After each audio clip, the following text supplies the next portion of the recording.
So the new Abyss for version 5.4 just dropped, and I have literally just spent the entire day testing over 50 different themes to write you this guide with all the proper different tips, all the recommendations to hopefully help you get through this absolute bullet sponge of an Abyss. Without further ado, let's go jump straight in, and of course, typical disclaimer, I'm just going to put a wall of text, feel free to read it, but regardless, let's go straight to Flow 11. Now, the leyline disorder for Flow 11, we do have all party members' elemental mastery increased by 200. Obviously, this is clearly made for a Mizuki buff, but if you do run a reaction-based team, you're going to be seeing the most benefit out of this buff. Now, for Chamber 1, starting for the first half, it's the same old Monolith defense, and they're going to start off with a group of 1 Pyro Slime and 1 large Cryo Slime on top of, I believe, about 4 to 5 Hilichurl fighters. They'll start by spawning clockwise, starting from the front, and then they'll go clockwise to the right, back and left, and rinse and repeat. There's two ways that you can get around not running a crowd control or a taunt unit. You can either hit the Hilichurls a bit to draw the aggro, and because they're Hilichurls, they tend to be a little bit more squishier than the other one. Or what you can do is basically hit the Pyro Slime or any of the large Cryo Slimes, but regardless, if you do want to prevent the most maximum amount of damage, focus on the Cryo Slime because he is the biggest threat. But the other strategy that you could also take is that you could try to kill all the Hilichurls first and delay the slimes for later, because once you get rid of all the Hilichurls, the upcoming enemies will be all purely the Pyro and Cryo Slime, making it much easier for you to manage the Monolith health. Rinse and repeat, and then you will get to the second half. Now, the second half, you're going to have to deal with 3 different mechs from Fontaine. It's just 3 different waves with 1 of each, and both of them, I believe it's a 1 range one and the 1 melee one. They're very straightforward. One will spawn in front of the Monolith, the other one will spawn at the back, and then Budget Shangling will spawn in front. There's a whole Uja Numa mechanic, however you don't have to play around it. Just kill them and then we'll move on to Chamber 2.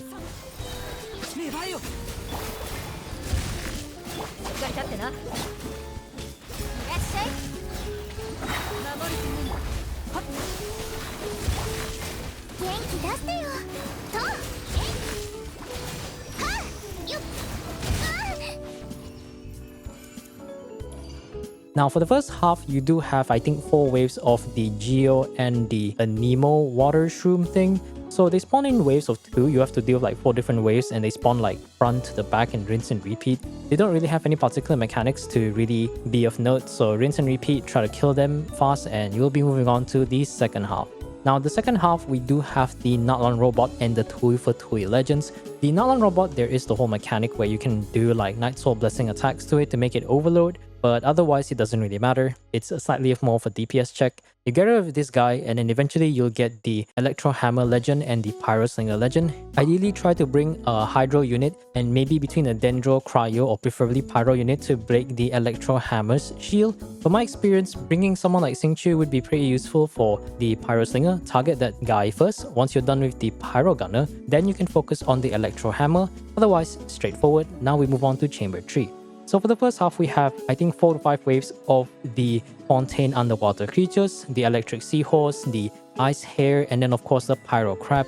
They start by spawning clockwise, and you're going to be killing, I think, about 5 waves of them with a total of 15. Now, I would recommend anyone to be careful because they can actually trigger reactions like melt or overloaded on you. So if you're not careful, you can actually find your characters falling into battle, which I have gotten that experience by having my characters die. So I did need to retry like once or twice over here.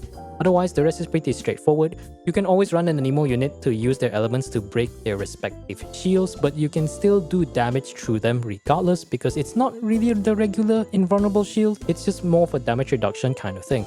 Now, the second half, we do have the Electro Lava Chill starting off. You can bring any Pyro, Cryo, or Dendro unit to break the shield. It will make it less aggressive. However, that is very much optional, so just deal with this guy, make sure he doesn't kill you by accident, and then you move on to the second enemy, which is the Consecrated Crocodile. After you deal with the Consecrated Crocodile, there's of course the Consecrated Scorpion. Now, the patterns is something that you don't really have to worry too much about. Of course, every Consecrated Beast does have the Phagocytic or Elemental block mechanic. If you ever see this block during the battle, hit it with any elements, preferably the matching one so that you can absorb it, and then the next hit on them will basically stun them for the next 10 seconds, reduce their resistance, and make them take a good amount of damage. Otherwise, this is pretty straightforward, so let us jump straight into the more interesting part of it, being Flow 12. So the leyline disorder this time around, we have the first half buffing swirl damage by 600% for the active character, which is clearly made for Mizuki. while the second half increases your character's cryo charge attack damage by 75%, making it favorable more towards the Risely rerun on the second half, but you can also run the likes of Ganyu. Now for Chamber 1, you're going to be dealing with 3 waves of the Eremite melee trio or the 3 musketeers. They're going to start spawning by the front, middle, and back. They are relatively tanky and they are quite aggressive, so try to be careful because you might have to deal with getting frozen over and over again, and if you're not careful, you could actually die. Now in terms of axial strategy, I'll go over that for the character and team recommendations later, but generally just try to bring any sort of units that will help you kill them all at the same time. Kazuha, Sucrose, Lanyan, Heizou, any sort of Anemo unit for the first half is going to be very much beneficial because the first half is very AoE heavy. Otherwise, we'll go over to the second half. Now the second half is 5 wave of robots with ruin graders into guard, with ruin guards into a grader, and then repeat until the 5th robot. So it alternates between the two, and you can technically shoot the weak point for the ruin guards, but I don't recommend it because it's a waste of time and you don't really gain anything. So for the position of the robots, I made an infographic as you can see here, based on which order and the exact position, with the key at the center representing the start challenge thing because I couldn't find an image of it. So if you do play certain characters or you play any sort of like positioning reliant team, like let's say any sort of team with Bennett Shengling, if you're tied to Circle Impact, or maybe you're running freeze teams with like Ayaka or something, you can actually use this infographic to kind of get a rough idea of where the enemies are going to spawn. So it is possible for you to seamlessly transition from one rotation to the other, or at least maybe kill the first ruin guard and then transition to the next ruin grader, rinse and repeat. Then it would save you quite a bit of time. If you're using abilities like Ayaka's burst, then this image hopefully will help you guys quite a bit. Otherwise, there's not really much to say about this chamber. It's really just a bunch of robots. So let us go to Chamber 2. Now Chamber 2, the first half is very AoE heavy. You're going to be dealing with a few waves of the Crackling Axe or the Blazing Axe Metachel, followed by a few Hilichurl Berserkers, aka the crazy fire stick boys that try to run around you. So when the wave starts, you want to run slightly forward towards the Metachurls. Now, if you want to kill the wave in the most effective manner, focus on the 2 Metachurls that spawn at the very beginning in front of you, because afterwards the Hilichurl Berserkers will basically take collateral damage, so they will die anyway, so try not to pay too much attention to them. However, if you're using any Anemo units, you can take advantage of triggering Overloaded. Like in the footage, I run Sucrose Taser, so I could trigger a few Overloaded here and there to do some extra damage. After you deal with the Metachurls, the second wave of Metachurls will spawn to the left of the chamber. Once again, they will come towards you, so try to focus them down, and all the other Hilichurl Berserker will slowly spawn in as you kill them by accident, who doesn't really matter. And then after you kill those 2 Metachurls, the Hilichurl Rogues will spawn to the right side to the back of the Abyss Chamber. So what you want to do is you have certain abilities like Beidou, Bennett, or Xingqiu Burst. You can use those abilities to maybe push them towards the center, which will be quite easy, or at least it will be helpful for you to group enemies later and coordinate your next wave. So focus on the Hilichurl Rogues, burst them down, and then afterwards there'll be 2 last waves of Metachurls spawning from the back of the chamber. Now once this happens, you want to go directly back to the center and kill the Metachurls, because after you deal with them, the last 2 Hydro Rogues will spawn directly at the center. So you know the drill, do the rest, kill the Hilichurl Rogue, and then you should be done with this chamber. But otherwise, we are going to move on to the second half. Now the second half, we do have the experimental field generator at 3 million HP. This guy is basically the plunge boss. There is the freaking Uja Arca mechanic that you can hit it 3 times when it does the wave attack on the ground, which does stun it, but I don't recommend doing it because it's not really going to provide you any sort of benefit. Now the rest of the things is really straightforward. Try not to get too greedy if you're not running any sort of defensive option, because otherwise you can actually die if you are not careful. The only one attack I would recommend to watch out for is the one where it summons all the different rocks in the ground and starts throwing that rock in a homing missile manner. If you're not careful, that thing can basically stagger you on over and over again and might possibly kill your character, so I do highly recommend to add a little bit of caution. Once you're done, we're going to be moving on to Chamber 3. Now for the first half, you do have 2 waves of 2 Ruin Drakes, and there is a specific grouping strategy that I can give after testing arduously, which I will be showing with a live demonstration. So you want to start a challenge but don't move, right? So that they can walk towards you, and then once you can go near them, you trigger their attack patterns, and then once that happens, you go a bit further but not too near so that the other Drake will come towards you. And then after this, if you're lucky, you might be able to get another attack, use the weak point thing, and then the rest is really just a matter of rinse and repeating. And if you do have Beidou, the Beidou is absolutely phenomenal here. You can basically repeat the same thing against the second wave, which they will spawn by the center, so I'll probably put an intermission and put them right there. So once again, now you're going to be spawning a bit nearer, but it's fine. So you're going to try to get him to trigger the melee attack, and then you can go backwards towards them. So now all you have to do is just rinse and repeat. Now this is completely RNG, so it's a bit hard. But if they're a bit far apart, what you want to do if you have a bow unit is you just kind of wait for him to do the charge up attack. Now last time I usually say don't try to get him to do the charge attack, but this time it actually might work in your favor. So give it a bit of time, he'll charge towards you and then you can shoot him. And that should be doable, but you don't necessarily have to use a bow unit. You can also use like certain abilities like Sucrose, or if you hit them with the right height, you should be able to do them with like a bit of a melee attack. So yeah. Then the rest is just a matter of rinse and repeat. Sucrose Taser here is pretty nice. I can use Synchus Blades to break this one, so it's pretty easy. And then yeah, that's really all there is. Now I should be able to clear this in like, I think like slightly past 90 seconds, but yeah. Beidou is absolutely amazing for this part.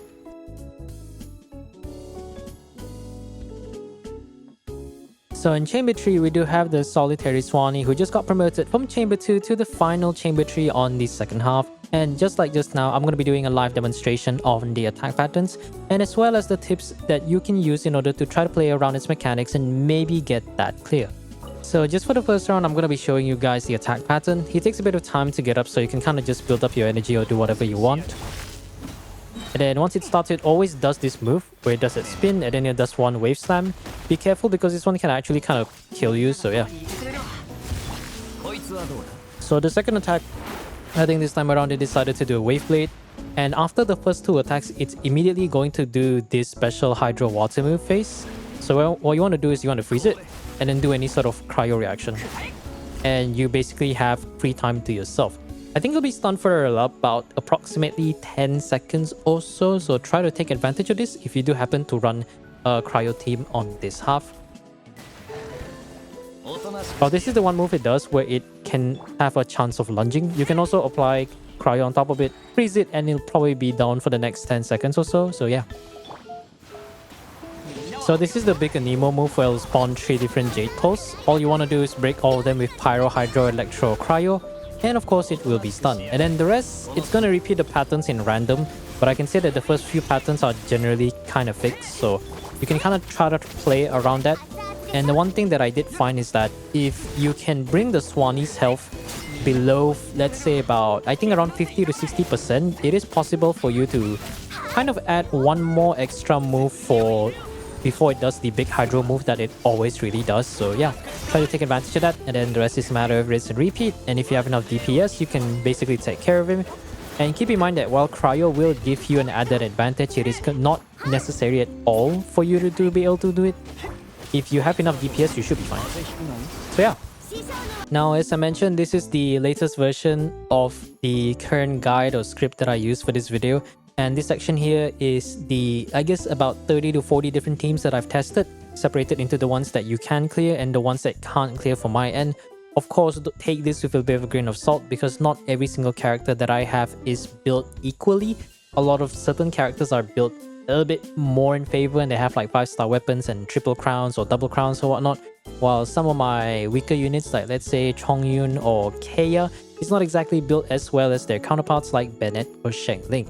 Now, in terms of the units that I would recommend, I would easily say Beidou on the first half is a high recommend if you're able to supplement her with enough energy to get her burst every rotation. Because most of the enemies on the first half are, obviously it does reward you with AoE. So as you can see, the Sucrose Taser team can actually clear pretty well, granted that we do have Beidou on that team. Plus, you can take advantage of the extra sword damage that Sucrose gets from the ley line buff. So if you do happen to have a good Beidou, I highly recommend building her or at least bringing her to this half because you're going to get absolutely rewarded at all 3 chambers. Now for the teams that I recommend, as you can see here, Taser is highly recommended for the first half, particularly if you do want to run a, I guess you could say a non-5-star only team. Sucrose Taser has been shown to be the most effective one for the first half. You take the swirl buff that Sucrose can take advantage of, on top of the electro charge damage that was recently buffed in version 5.2, on top of the fact that you can use Beidou to absolutely destroy the enemies, granted that you do have at least Consolation too. Without it, her damage will still be good regardless because she does have AoE in that sense, but if you do have C2, you're going to make the most out of her kit, especially in the first half. And for any Ayaka or any Cryo DPS enjoyers, rejoice, because Freeze is actually kind of viable on the first half. I think I put somewhere around here Ayaka Furina Freeze, or I like to call it the Ayaka Furies, is a team that actually could clear all three of them within a reasonable amount of time. I think Chamber 1 is 52 seconds, Chamber 2 is about 100. A bit delayed because, you know, Ayaka's burst does have cooldown, which is a bit annoying. Chamber 3, my best was about 75 seconds. If you do run the Shinhe variant, I believe I put Ayaka Freeze somewhere down here, I believe, on the second half, sorry.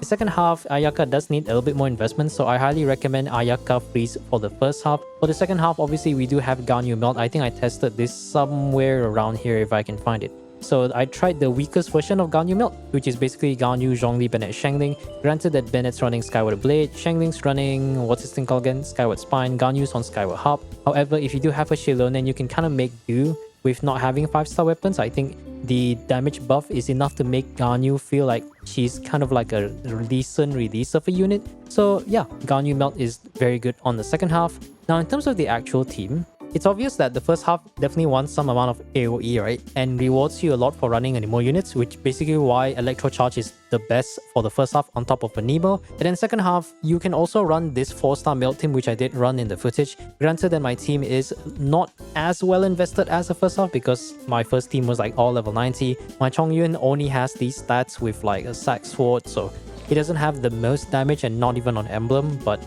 with enough time, maybe I'll try to bring him to a double crown or triple crown, maybe later on towards the date once I do have the resources. But I feel like you could probably swap this Kaya to either I get C6 Kaya someday, which in a few months, or maybe you can run Rosaria. But if you do want to run a 4-star only team, the 4-star melt can definitely work for second half, granted that you have enough energy and you have enough investment.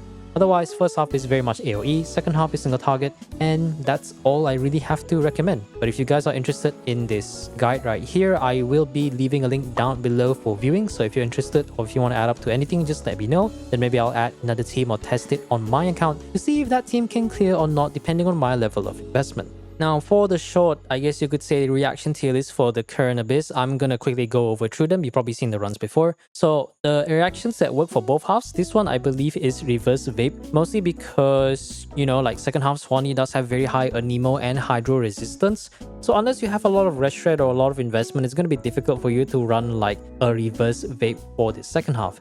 Burning, this burning is made in consideration with Emily. However, burning, as far as I remember, does have a mini AoE, so if you're able to run something like a burning or air fryer with like burning with an Anemo unit like Kazuha or Venti, I think the damage might be able to stack up on top of each other. I tested mostly with the Emily team and Alakino Emily is pretty busted regardless, so that's how I rate it here. Now, Hyper Boom, obviously first half is going to work, second half is going to work. I don't really have to say much about this. Ideally, if you do run Hyper Bloom with, let's say the fourth unit is a DPS that has a bit of AoE, like let's say Alhaven for example, I think you would have an easier time clearing the multiple waves that the first chamber has to offer. Second chamber is obviously single target, so I don't really have to think too much about it, just Unga Bunga it. Now, I think this one is Spread. Spread and Aggravate, I believe both Quicken teams are particularly good.